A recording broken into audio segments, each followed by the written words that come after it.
बिस्मिल्लाहिर्रहमानिर्रहीम। अस्सलाम वालेकुम। 10th क्लास नज़म मैदान करबला में गर्मी की शिद्दत। आज इसका आखिरी बंद नंबर 6 और इसकी तशरीह हम करेंगे।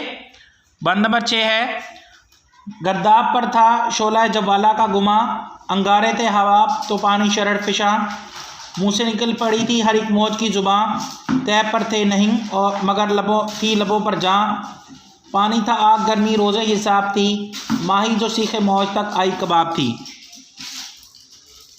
तशरीह तलबबान में शायर बयान करते हैं कि मैदान करबला के दिन गर्मी के असरात खुश्की के साथ साथ दरियाओं और समुद्रों पर भी नमूदार हो रहे थे। शायर मीर अनीस लफ्ज़ों को ज़ुबान देने में कमाल महारत रखते हैं।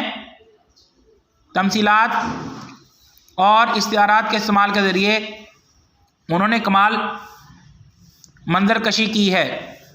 शायर बयान करते हैं कि गर्दाब की शक्ल में घूमने वाला पानी ऐसे लग रहा था जैसे आग का बहुत बड़ा शोला घूम रहा हो।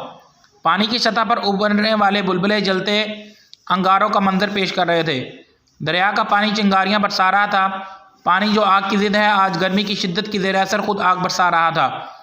दरिया से कतरात की सूरत में उछलने बिखरने वाला पानी आग के शोलों की मानिंद था। प्यास की शिद्दत के सबब दरिया की हर लहर की ज़ुबान बाहर निकल आई थी। शायर ने मुहावरती अंदाज इख्तियार करते हुए कहा है कि जिस तरह जानदार शिद्दत प्यास के आलम में अपनी ज़ुबान मुँह से बाहर निकाल लेते हैं, बिल्कुल इसी तरह मौजों की भी ज़ुबानें बाहर निकल आई थीं। पानी की लहरें भी प्यासी थीं। आबी मखलूक़ात भी इस गर्मी की शिद्दत से महफूज न थीं। मगरमच्छ उन मखलूक़ात में से एक ताकतवर मखलूक है। शायर बयान करते हैं कि मगरमच्छ बेबस थे और बेबसी के आलम में पानी की तह में चले गए थे। आम तौर पर वो सब थे आप पर रहते हैं, मगर उस दिन वो तह में चले गए, मगर फिर भी जहाँ बलब थे।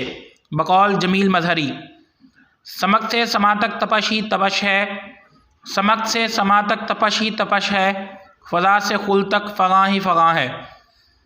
शायर बयान करते हैं कि 10 मुहर्रमुल हराम को कोई मामूली गर्मी न थी, बल्कि क़यामत की गर्मी का अक्स था। इसका अंदाज़ा इस बात से किया जा सकता है कि पानी आग बन चुका था। पानी की एक एक लहर आग की लपटें महसूस होती थीं। इन लहरों की तपश का यह आलम था कि वो लोहे की गर्म सलाख बन चुकी थीं और इतनी गर्म कि उनसे बचने के लिए मछलियाँ गहरे पानी में चली गई थीं, और जो मछली भी सतह आब पर आने की कोशिश करती वो लहरों की वजह से कबाब बन जाती। बकौल शायर, था तपश से फुरात लावा बना, था तपश से फुरात लावा बना, तह पे आई तो भुन गई मछली।